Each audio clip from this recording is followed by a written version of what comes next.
இந்த வீடியோவில் பர்ஸ் எப்படி ஸ்டிச் பண்ணுறது அப்படின்னு சொல்லிட்டு பார்க்கலாம். இந்த மெட்டீரியல் வந்துட்டு ப்ளவுஸ் தைச்சது போக மிச்சமான துணி. இதே மாதிரி வேறு துணி ஏதாவது மிச்சமாகிடுச்சு அப்படின்னு சொன்னாலும் அதையும் யூஸ் பண்ணிக்கலாம் நம்ம. இப்போ வாங்க வீடியோக்குள்ளே போகலாம்.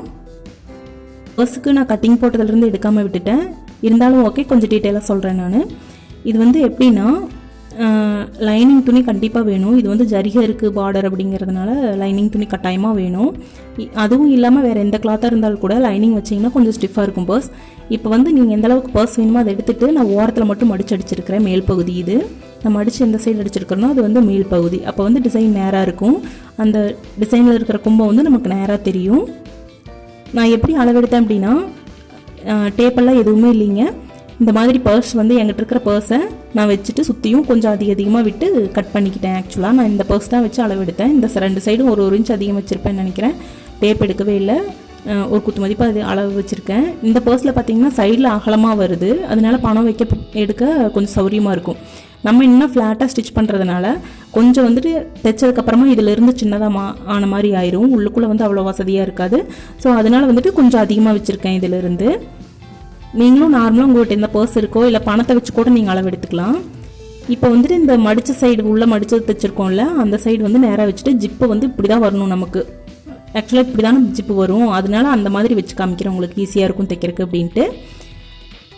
இப்போ இந்த இடத்துல வச்சு ஸ்டார்ட் பண்ணிங்க அப்படின்னா, ஜிப்பு ஆரம்பிக்கிற இடத்துல வச்சு ஸ்டார்ட் பண்ணிங்க அப்படின்னா அந்த இடத்துல கொஞ்சம் கேப் விழறதுக்கு வாய்ப்பு இருக்குது. இதை நான் எடுத்த அளவை விட பெரிய ஜிப் வருது. ஸோ அதனால் கொஞ்சம் உள்ளே தள்ளி வச்சிட்டோம் அப்படின்னா ஜிப்பை உள்ளே இழுத்து வச்சு ஸ்டிச் பண்ணி விட்டுடலாம்.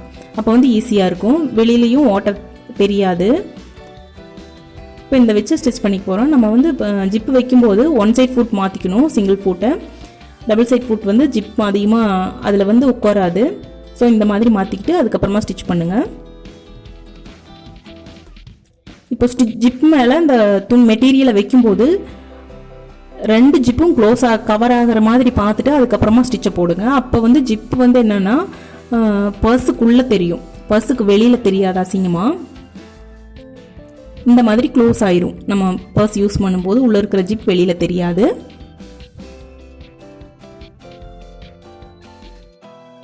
இப்போ நான் எவ்வளோ தூரம் உள்ளேயே வச்சு அடிச்சிருக்கேன் நான். அப்போ வந்து கட் பண்ணி விட்டுக்கலாம் தேவையில்லாத பார்ட்டெல்லாம். இது வந்து ரெண்டு மூணு விதமாக இதை க்ளோஸ் பண்ணலாம். இது எப்படின்னா பைப்பிங் துணி வந்து சுற்றியும் வச்சு க்ளோஸ் பண்ணிக்கலாம். அதுக்கு முன்னாடி வந்துட்டு நான் இன்னொரு வேலை செய்யணும்.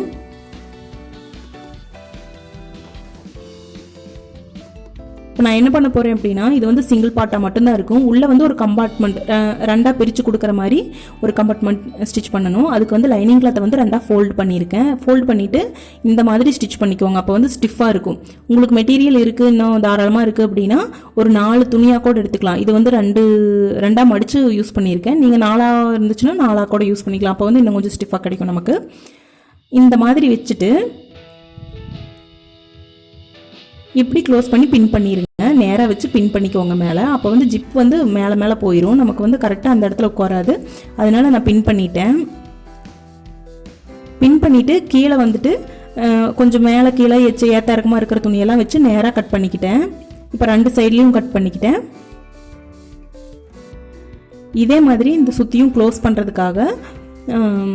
பண்ணி ஸ்டிச் பண்ணுறதுக்காக ஒரு 2 இன்ச் அகலமும் அந்த சுத்தளவுக்கு எவ்வளோ தேவையோ அந்த அளவுக்கு நீளமும் அதிலிருந்து 2 இன்ச் அதிகமாக வச்சுக்கலாம் நீளம். என்கிட்ட வந்து கரை இருந்துச்சு. ஸோ 2 இன்ச் அகலத்தில் அதை கட் பண்ணிக்கிட்டு 2 சைடும் ஒரு 1/4 இன்ச் விட்டு ஒரு தையலை ஒட்டிக்கிட்டேன். எதுக்காக அப்படின்னா உள்ளே மடித்து தைக்கும் போது இந்த தையல் இருந்துச்சுன்னா அதோட மடிக்கிறதுக்கு ஈஸியாக இருக்கும். இப்போ ஸ்டார்டிங் பாயிண்ட்லேயும் ஒரு மடிப்பு போட்டு தையல் ஒட்டிக்கிட்டேன். இப்போ இங்கேருந்து ஸ்டார்ட் பண்ணலாம். இதை 3 சைடும் வச்சு நம்ம க்ளோஸ் பண்ண போகிறோம். இப்போ 2 சைட்லேயும் மடிச்சுட்டு இந்த பர்ஸ் எடுத்து உள்ளே வச்சுட்டு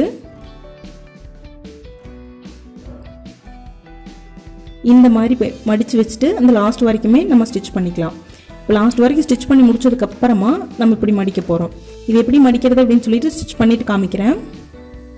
இப்போ கடைசி வரைக்கும் தையலை வந்து உள்ளே குத்தி நிறுத்திக்கோங்க.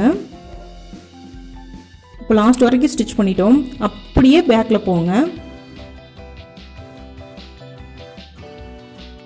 இதை வந்து மடிச்சுட்டு அந்த 1/4 இன்ச் தையல் விட்டு ஓட்டணும்ல, அதை வந்து உள் பக்கமாக மடித்ததுக்கப்புறமா நேராக திருப்பினீங்க அப்படின்னாவே இந்த மடிப்பு விழுந்துரும், அழகாக விழுந்துரும்.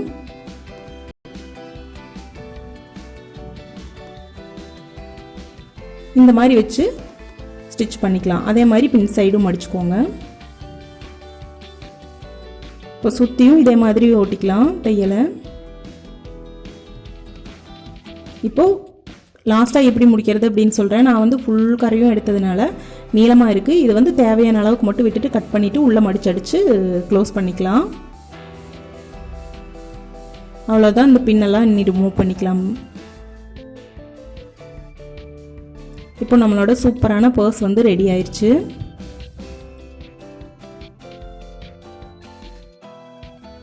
இப்போ இதை வந்து 2 கம்பார்ட்மெண்ட்டாக இருக்கிறதால யூஸ் பண்ணுறதுக்கும் ஈஸியாக இருக்கும். இப்போ ஃபுல்லாக ஓப்பன் பண்ணிக்கலாம். சைடில் வந்து அந்த ஓட்டையெல்லாம் விழாது, அழகாக இருக்கும் நம்ம ஸ்டிச் பண்ணது வந்து.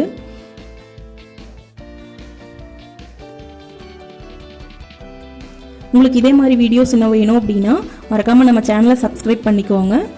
இந்த வீடியோ உங்களுக்கு பிடிச்சிருந்துச்சு அப்படின்னா லைக் பண்ணி கமெண்ட் பண்ணுங்கள். தேங்க்ஸ் ஃபார் வாட்சிங்.